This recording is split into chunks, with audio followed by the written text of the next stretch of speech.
thank you all very much for joining us for this.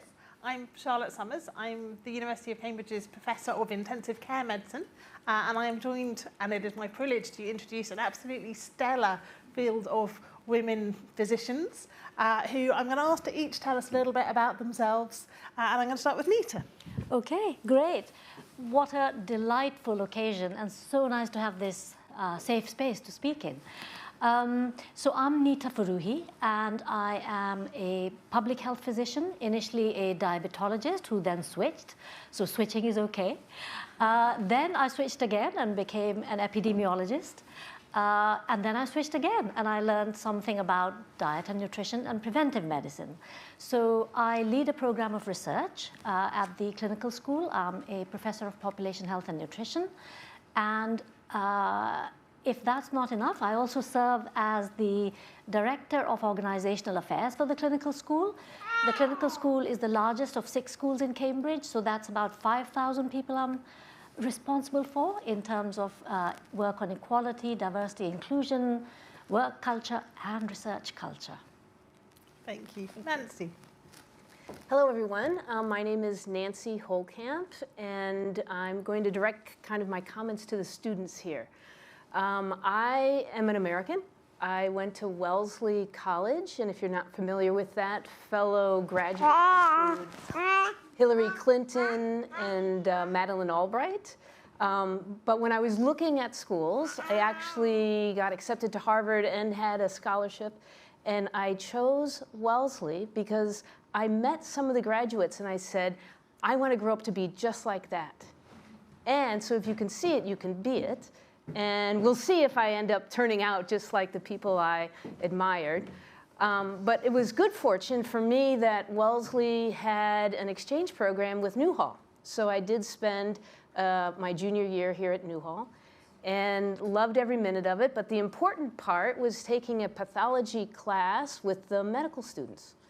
And when I started writing letters home about bacteriophages and the mechanism of infection, the die was cast. I was going to go to medical school. So I decided, based on my Cambridge experience, to become a doctor.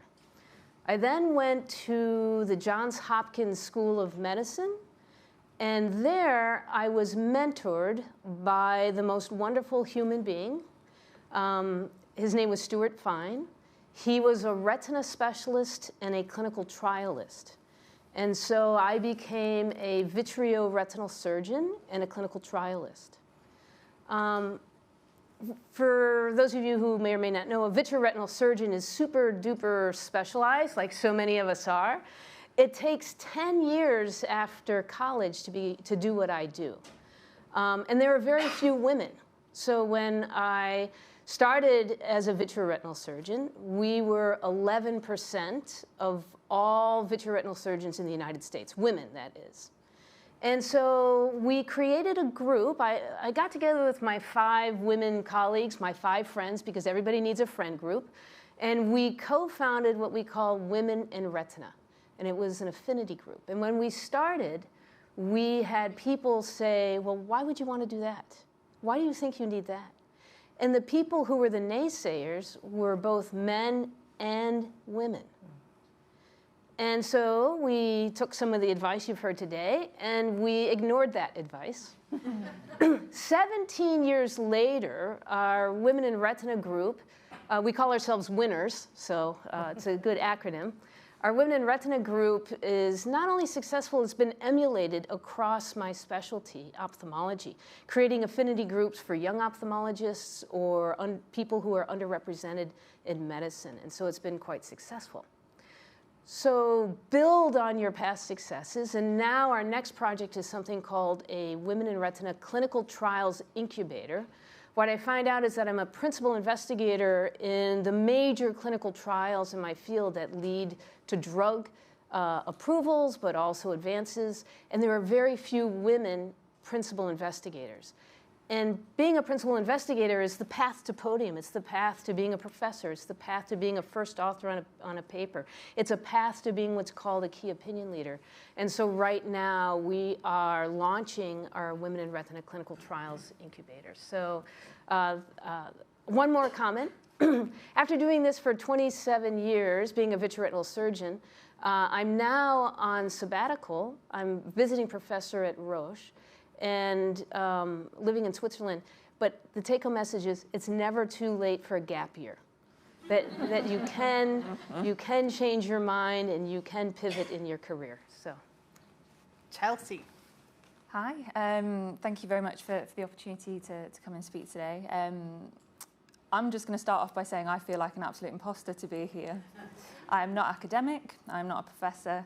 I am a registrar in emergency medicine working up in the Merseyside region, and I'm currently on maternity leave, hence the baby. I am a difficult woman. I am a troublemaker, and I think that's probably why I'm here today. So I graduated in 2015, and I've been working in several specialties, but I finally landed on emergency medicine 3 or 4 years ago. But I had an experience around the time that I chose my specialty where I was humiliated and belittled at work in a very gendered way. I was called, long story short, I was called a silly little girl by my consultant in front of a room of my colleagues, about 30 people in that room. I'd just come to the end of a night shift, so I was very tired and I was very emotional. So I went away and I ruminated, and I had a week of annual leave, and I continued to ruminate, and I continued to be absolutely furious about this situation. And that led me to do a project looking into incidences of everyday sexism within the medical workforce, particularly doctors. And that was published alongside the BMA in 2021 as the Women in Medicine survey. With that, we had 2,500 respondents, 2,000 of them being women. And we found that 91% of female doctors had experienced some form of sexism within the workplace. And I've continued to make trouble ever since. I'm the co-founder of a campaign called Surviving in Scrubs. And this now we've widened the lens. We're not looking purely at doctors anymore. We're looking at the NHS and healthcare as a whole, not only from the cultural aspect, but predominantly culture, but also structural kind of reasons behind all this as well. So I suspect it's that kind of work that's got me here today. So I, as Dorothy said yesterday, women making trouble and making trouble on behalf of women is a good thing and to be encouraged. So you are most welcome in this space. I think where I wanted to start this discussion was several of the conversations I've had with people in this room and outside over the last couple of days have said, but women have been 50% or more of medical students since at least 1992 in the UK. Surely everything's okay now, isn't it? We've sorted it all out. It's much better than physics or some of the other specialties. Half of you going to university are girls. Problem solved. Yeah, so that statistic is not only right, in fact, it's far exceeded since then. About 60 or even 62% of medical students are now women. Hooray. But what happens beyond that is a very different story. So it's the attrition of women through promotions and seniority, whether it's in clinical medicine or, and when I say clinical medicine, it includes all branches, surgery and psychiatry and everything as clinical medicine, but in academia too. So wherever women are, there is a declining percent of women as seniority, at senior levels. And there are a multitude of reasons for that. And some of the reasons that are given are what I would say slightly hand-wavy and lazy reasons. When we try and actually understand what they are, there's a heck of a lot of work that needs to be done at the institutional level because it's pretty systemic. And women and men, gender is one issue, but of course we as individuals are not one trait. I'm a woman of color. There are women with other characteristics, whatever that is. It might be my religion that intersects with my progression, or it might be disability and other things. So all of these stack up. And in some fields within medicine, so overall, medical students about 62%, but consultants who are women, it's about 36% now, and that varies. Professors in 2021, because I had a look at the data whilst preparing for this, 25% of professors across the UK are women in medicine, despite the fact we have exceeded number of male medical students for 30 years. Yes, absolutely. And the Cambridge data I was going to ask you about that. Yeah, are pretty spot on with the 25% overall at the clinical school. So it's not a great look. Oh, and neither Oxford nor Cambridge, I should add, have ever had a Regis professor in charge of their clinical schools that is a woman. Mm-hmm. So for hundreds and hundreds of years, medicine at both Oxford and Cambridge has been led entirely by men. Mm-hmm. Absolutely. Nancy, give us some contrast with your experience of the American system. How are they doing?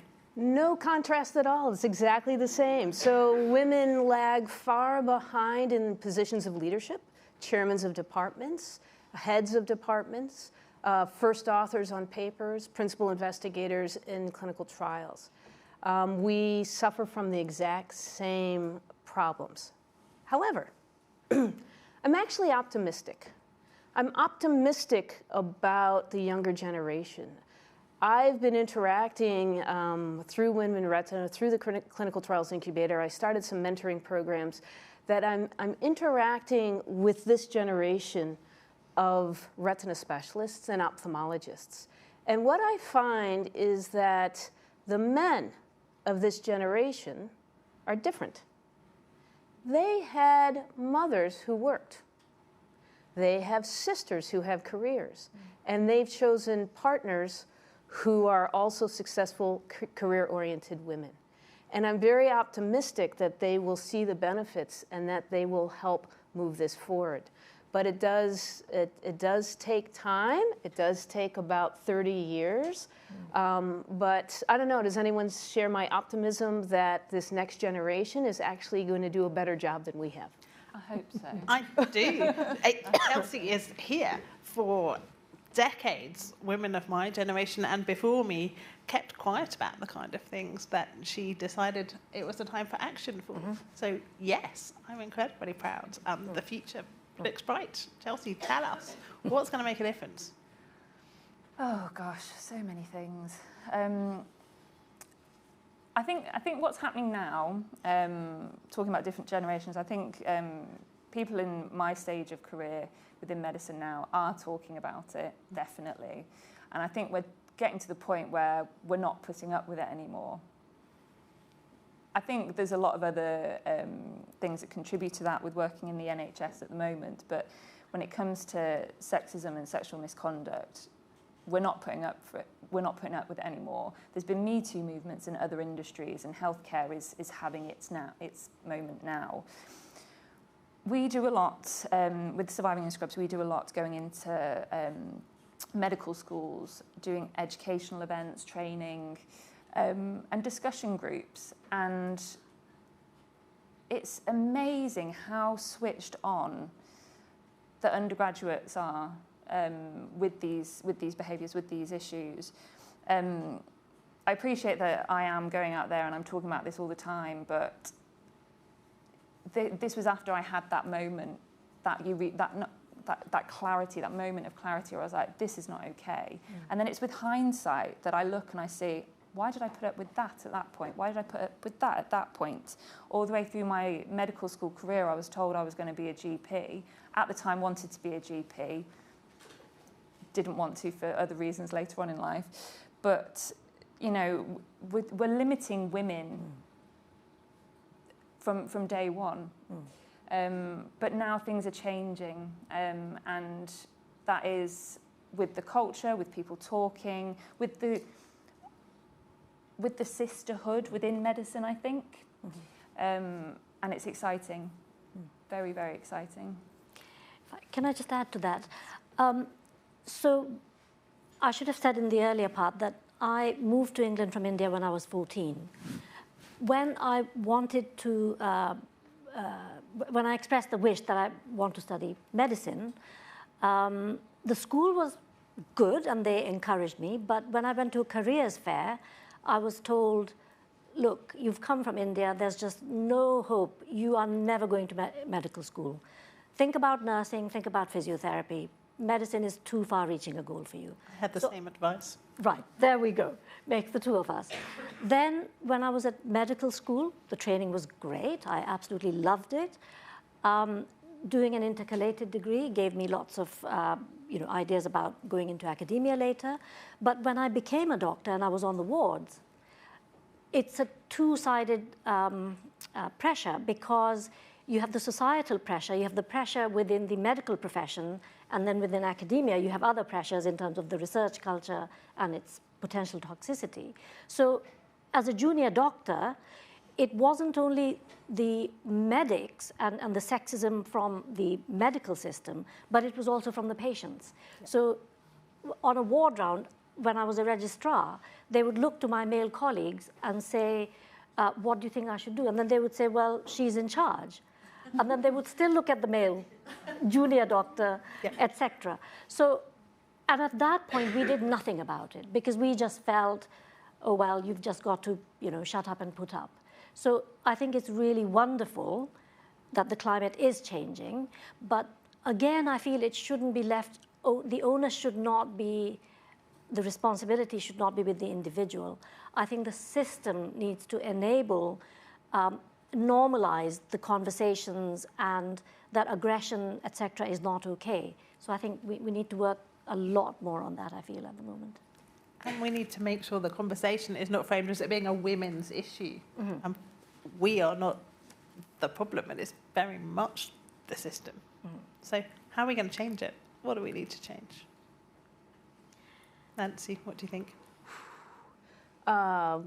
Efforts like this are very helpful to changing the system. I think women are definitely part of the solution, and I'm probably older than everyone here on this panel. So I can tell you that reflecting on my own career and the sexual harassment that I encountered in my career, I can tell you that I was rescued by fellow women who saw it happening and rescued me, so I'm eternally grateful. I was harassed by individuals that had serious problems themselves. They are not okay people. And the thing that you have to know is it's not you, it's a them problem, and you're caught in it. And once you realize that, you stay as far away as you can if possible. It's not always possible. I'm learning here at this meeting that if it's your supervisor, it's a very serious thing. But what I would say is trust yourself that you are not the problem, and that you can separate yourself in some way and seek help from others. I'd like to add to that. I think training and opportunities for everyone to have mandatory training, in fact, on issues that raise awareness is not just an optional extra. I think training on equality and diversity, training on unconscious bias, training on how to be an active bystander when you witness harassment. So, sometimes we witness bullying, but we freeze because we don't know what to do, even if we are not the subject of, the person being bullied. We need skills. We need tools to deal with various situations. Now, I know that the climate out there is very dismissive, for example, in the civil service in this country on training for equality or diversity or unconscious bias. Oh, it's a waste of time. Going to a conference like this, oh my God, you're going to spend 2 days at that? What a waste of time. You should be working, right? So how are we going to raise awareness if we constantly belittle efforts to raise that awareness and to invest time in it? So I think that it's not going to solve everything, but it is part of the solution. And I think it's an important part of the solution. I was just going to add into that. So I think you're right. saying that women can be part of the solution here. And that's what we're finding with our campaign. So for those of you that aren't aware of us, at our core, we're a website, so survivinginscrubs.co.uk, where anyone who works in healthcare, and that includes students, okay, because we know that students who are out on the wards are vulnerable to these issues, can submit their stories completely anonymously to our website. Myself and my co-founder Becky read every single one, and we've been going for 16 months. We now have a collective narrative of 187 testimonies of incidents that have occurred within our healthcare system. This collective narrative has enabled myself and my colleague to go to the GMC, to go to NHS England, into NHS Scotland, into Royal Colleges, into the Medical School Council, to say, what are you doing? Because this is your problem. This is everyone's problem. And we're seeing conversations start now. We're seeing this issue being taken seriously, not only by the women in these organisations, but by the men as well. Because we need men to buy into this, okay? It's their problem too. Men are still predominantly the individuals in power. And it is them that can bring about change. My daughter feels very passionate about this as well. Yeah. So it's happening and it's changing and things are occurring. It's going to be slow, unfortunately, but I think it needs to be slow. I think just putting a plaster over this issue is risky. And I think we need to get some real policies in place. We know, for example, that only 10% of NHS trusts in England have a policy regarding sexual misconduct in the workplace. I was absolutely horrified to discover that. Universities, far more than 10% of them have got policies about sexual harassment, particularly in supervisory arrangements. 10% of NHS trusts. And that's not even looking into whether that policy is fit for purpose. We don't know how long those policies have been there and whether or not they're being followed. So that's scary. So there is no downstream HR process because any of that harassment that's gone on has not breached any form of. And if you're a survivor of these behaviours, attitudes, the conversation very much becomes polarised towards the more violent end of the spectrum, the harassment, the assault. They do happen, they are awful, but actually it's the lower end, the more frequent microaggressions that also need to be tackled, because it's that behaviour, if it's not tackled at that point, can escalate to a point of quite very traumatic experiences for people. So there's loads that needs to be done, and there is stuff that is starting to happen. But as I say, we've got a long way to go. But could I add something more positive here? And I think particularly for our students to hear, you shouldn't feel in any way put off from choosing a medical career because of these things that are out there. Because women bring, I mean, it's an obvious point to make, but women bring an enormous value to the NHS and to the healthcare anywhere in the world. There's a whole literature on differences between men and women doctors in some areas in terms of the level of care and caring that can come from a positive gender attribute. And it's enormously rewarding being a woman in medicine. Some of the things that we're discussing here are about the challenges and the problems that exist, but there is just so much rewarding experience of being a woman who is a doctor, who is in medicine, whether it's clinical medicine, academic medicine, or the combination of the two. I think I just want to bring that point to the fore. There was that fascinating, there was a research paper published, I think earlier this year, that showed outcomes if you have your colorectal surgery undertaken by a woman surgeon, or actually the overall outcomes are much better. Oh, better, not much better, better, yes. Than if undertaken by a man. Yep, there we go. Well, if I could add on. Again, I spoke about this optimism about the next generation of retina specialists. I'm a retina specialist. I know them, personally and ophthalmologists as a whole, but I'm hoping it's true for all of medicine, that they're a more enlightened group. And so although there are some extreme examples of bad behavior, What's actually more insidious is the daily microaggressions, and they're coming from patients. So my clinic would see 50 patients a day. My whole staff they were women. And we had this trust built up that if they were in a room with a patient by themselves and they felt uncomfortable or uncomfortable things were happening, they would come get me right away, no matter what I was doing. I would leave the room and they would debrief me on what was going on, and I would address the problem right then and there. There are two benefits to that. One is that the women you're working with know you have their back. I was in the position of authority. And the second is nipping it in the bud so that patients, most of them were immediately apologetic, thought they were just kidding around. I said, "You're not kidding around, you're making my staff feel uncomfortable." But it's this environment, everyone's going to be in their own small work environment. And building this trust with the person of authority who has the ability to help you in the moment, I think is very powerful. And it would go down to the fact where I would fire patients and tell them that they couldn't come back to my practice. And then you have to send them special paperwork in order to fire a patient. I don't know if you can fire someone from the NHS. I was in a private practice.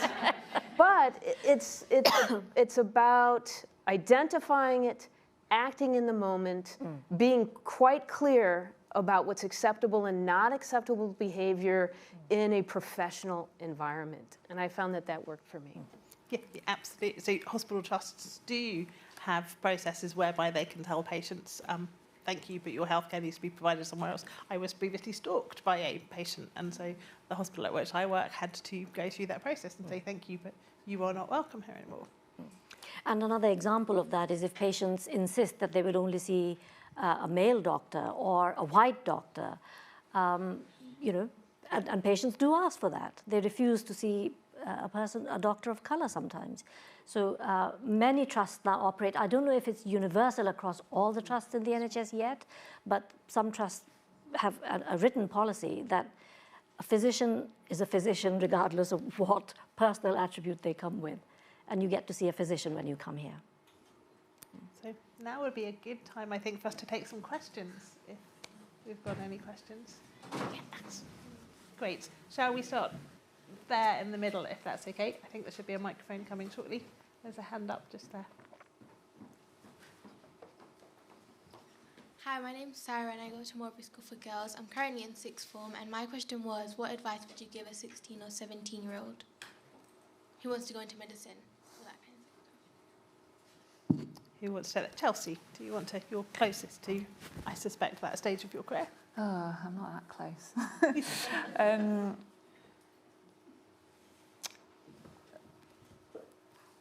I would definitely encourage anyone who is looking into going into medicine to do so.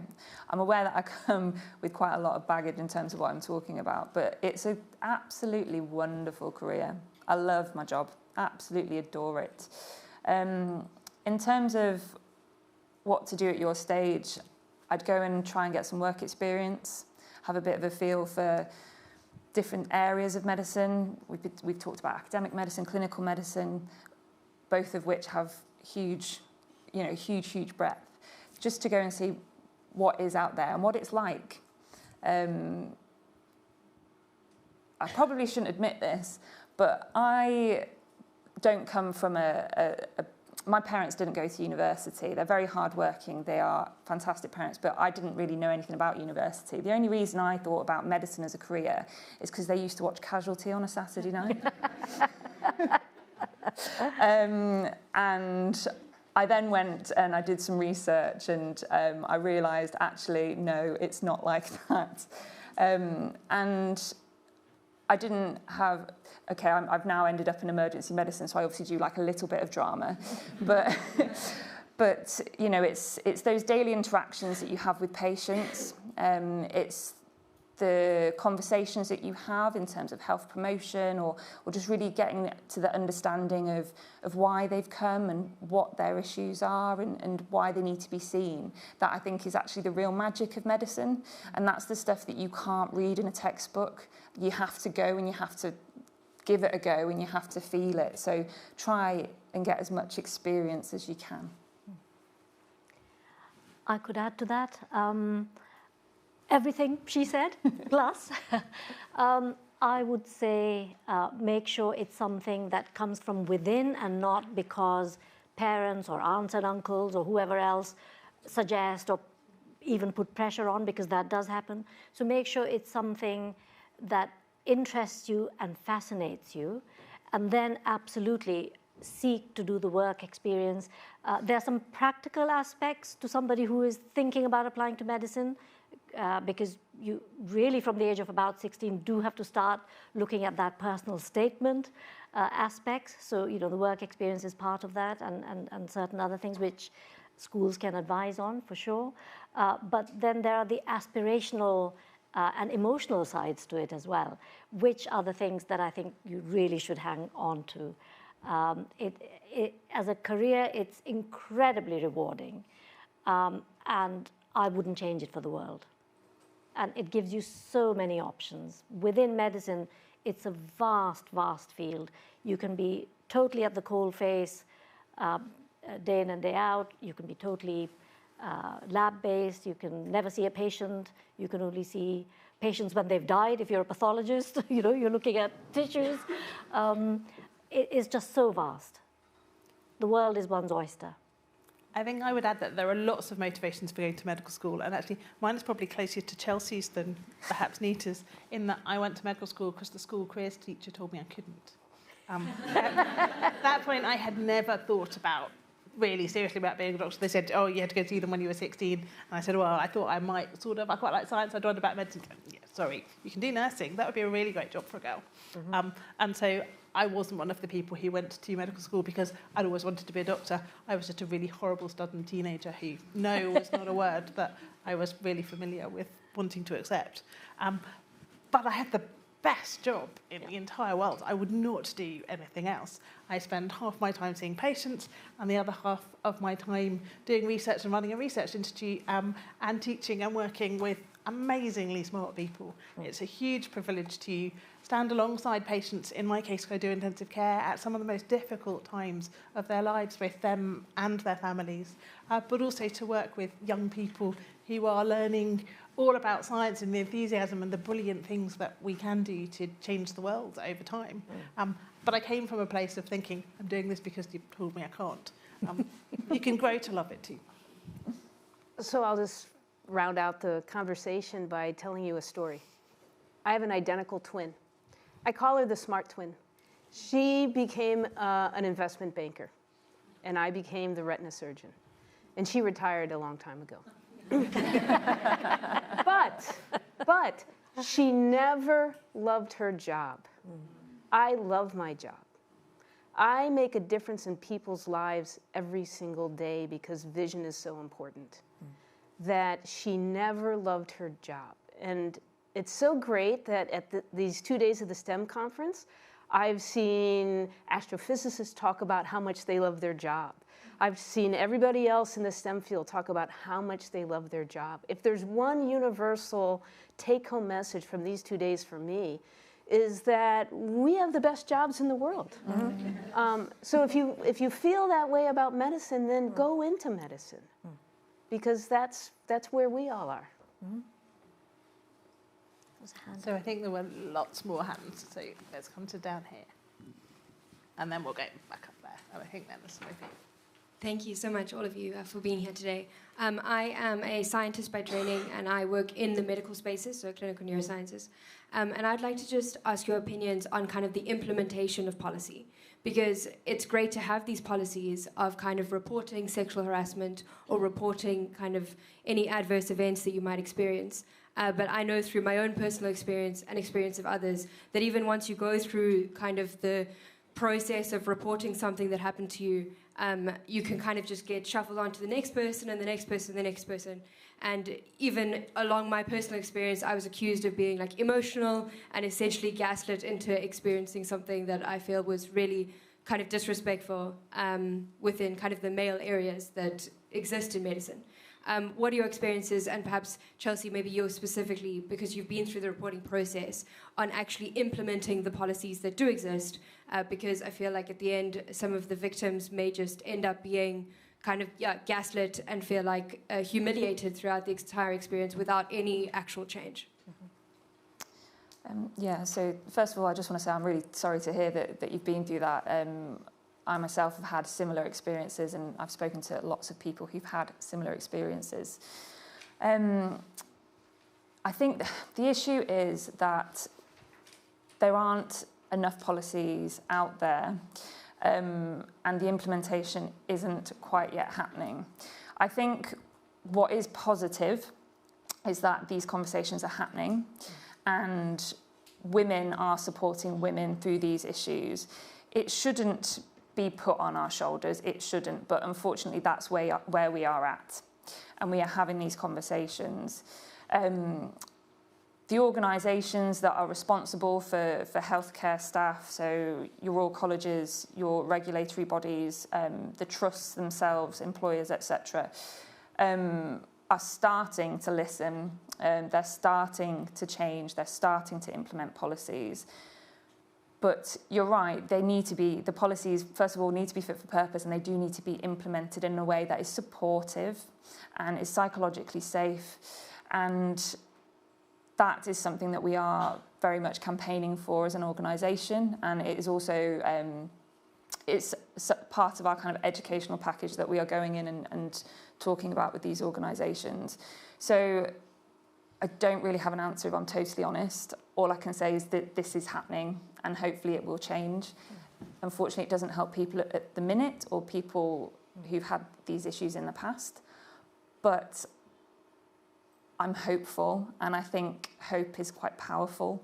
And I think what we can all do as individuals is, if we feel able to, talk about it. Whether that be with your peers, whether that be in this kind of environment, or, you know, it doesn't even have to be people who work in healthcare, because I think these issues that we're talking about transcend all different industries, particularly in STEM. So the power of your voice is what we can all utilise at the moment. Nita, this is something for which you have organisational responsibility, certainly in Cambridge and the clinical school. So how do we take policy and make it work? Yeah, I mean, I agree with what, Chelsea, you've said. Currently, it still remains very difficult, but change and institutional change and change management are all complex things that take time. And one has to keep chipping away at it, both at the individual level and raising that voice and raising the volume of that voice in appropriate ways, and keeping the pressure up. So new policies are being looked at in terms of how to report incidents, what the grievance policy should be, what the mutual respect policy should be, what respect at work looks like. There's some sort of throwaway remarks like, oh, we have zero tolerance to X, Y, and Z, but they only remain at that sort of, you know, banner level. But when you drill down, it's been extremely controversial to come up with the right policy, because, you know, the university is more than an 800-year-old institution. It has its own, at Cambridge, and it has its own systems of governance and approvals and things being signed off. And, you know, you inevitably get dissension when you put forward a particular policy. It doesn't get signed off, or somebody disapproves of some clause or some wording within it. So these are not excuses, but these are reasons for why it takes a long time to get at a sort of perfect or near perfect solution. However, as well as keeping the effort up, the institutional authorities are very well aware, you know, right from the Vice-Chancellor and the Pro-Vice-Chancellors down. I think a practical thing to do is, we have 6 schools in Cambridge. I don't see much dialogue between them. Yet the issues are very common. Now, for STEM subjects, you know, there's the clinical school, the School of Biological Sciences, the Physical Sciences, you know, there are several schools. We have similar issues. I think setting up a forum where we discuss look, here are some examples, how have you dealt with them? So I think that collaborative approach is also very, very important, and we just don't do enough of it, yet the issues are shared, and they're shared problems, and there are good solutions that others have also found. So it'll be, I think, at 3 levels, to summarize it. I think individuals do need to play their part, but not be stressed out by it. The institutional level initiatives still need to go a long way, and then I think cross-discipline and cross-school dialogue will help take this forward. Okay. I'm going to move on because I know there were lots more questions, so we're going to get to there. Hi, my name's Natalia. I'm an automotive engineer, so not much relevance, but I'm just curious. We started this panel by saying that there's about 60% of medical students which are female. What mechanisms do you think we need to ensure that we get some of them pushing up into more leadership and senior management roles? So, Nancy. So that's a fantastic question, and women have to help women. So if you are a woman in that leadership role, it's, I feel, an obligation. It's incumbent upon you to look to bring more women behind you. And I see that in my own profession. I have colleagues who have risen to very, very high levels within our professional organizations, and you can already see the difference. Every session has a woman co-moderator. Every session has multiple women on a panel. So I think that's one way, is that for the few who trickle up by just grit and perseverance and optimism, if they can then share the experience and bring others with them, I think it will really help. Nita? There's a huge number of things we could do, but I'll focus just on one, and I think that's about the work culture. And I think at some point we also have to acknowledge within that work culture, or in academia research culture, that there are differences between men and women. Men and women are not the same. So we need to allow for that and let each gender operate within what works best for them. If you do management training, the sorts of things some of us have been through, you work out that within a team, there are certain attributes that complement each other. Somebody can be very directorial and fast decision makers and gung-ho and get on with it. But that's not to say that the people in the same team who may have very opposing attributes of being very gentle, very sort of, not putting themselves forward, they have a lot to bring to enrich that team. And in fact, to help the other type. And in medicine, that's perhaps even more important than elsewhere because you're patient-facing, etc. So, we need to celebrate the differences a lot more, and we don't. The other thing I would say is being able to say no and being allowed to say no is really, really important. I find in my own experience, but from speaking to lots of other women, and there's a literature on it, so it's not just opinions, women get given and also volunteer for a greater burden of responsibilities, citizenship duties, taking on things within a team that men just don't come forward with. They are busy writing their papers while women are sitting in committees doing citizenship service. So I think women need to be given the opportunity and have it accepted that they can say no to certain things. So I think that's really important. I've struggled with that myself, so I speak from experience. The other thing is, in terms of responsibilities and duties, there's data, for example, from one of the research councils for funding. They have recently started looking at data by gender on success rate for grants, but also who is reviewing grants. Guess who is reviewing proportionately way more grants and who's declining them, right? So citizenship, and in our clinical school, when we had the role of equality champions, well-being advocates, mental health first aiders, about 80% of people in those roles are women, right? So where are the men? I think men need to take responsibility and free women up to also focus on their leadership skills and leadership training. All of this is important.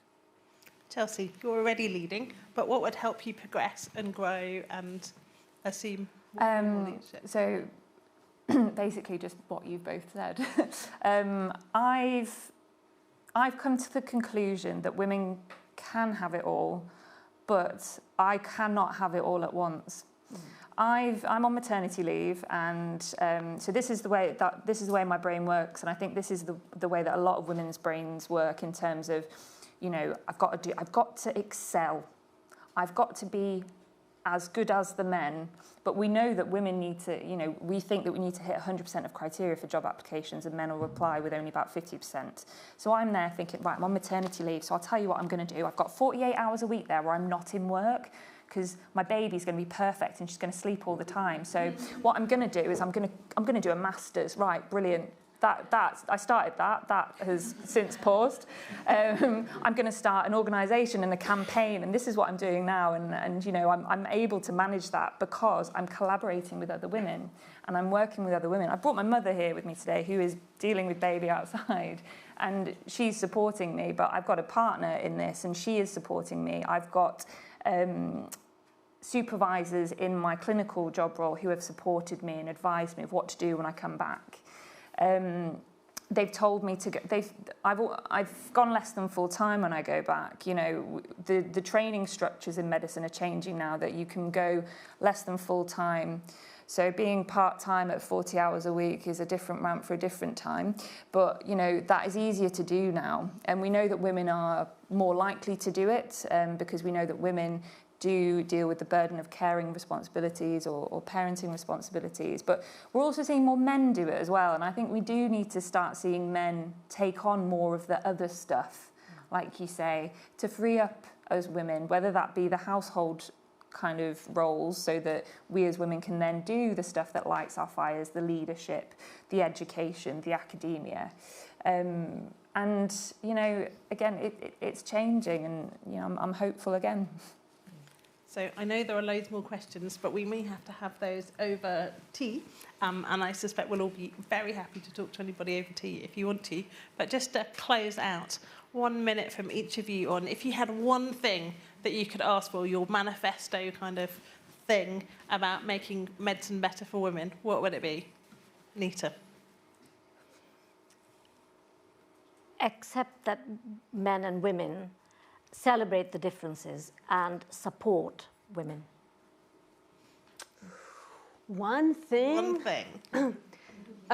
Pursue medicine if you do it for yourself. Make a decision for yourself, trust yourself. And if you really love it, every single person has the ability to make a difference themselves. And that's what we do in medicine, we make a difference. So accept the challenge is what I would say.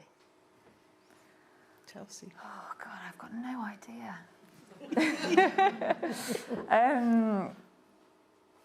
I think we need to have an appreciation that we are human as doctors. I think we need to start realising that our job lights our fires. It is our passion, and it is one of our reasons for being in life.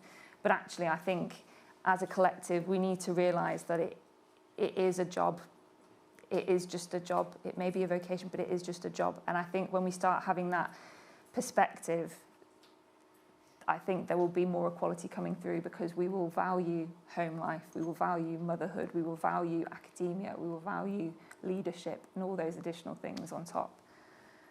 So yeah, very aspirational. Thank you all for a marvellous conversation that I think has highlighted the huge enthusiasm that we all have for our careers in medicine that are all very different. We have highlighted some of the difficult things about being a woman in medicine, but the direction of change is so positive. This conversation would not have happened 25 years ago. It wouldn't have happened 10 years ago. And yet, thanks to Chelsea and many of her contemporaries, things have significantly changed and will continue to. And the rate of change is accelerating, I think. And so we should all celebrate that. And the future is looking really bright. So thank you all.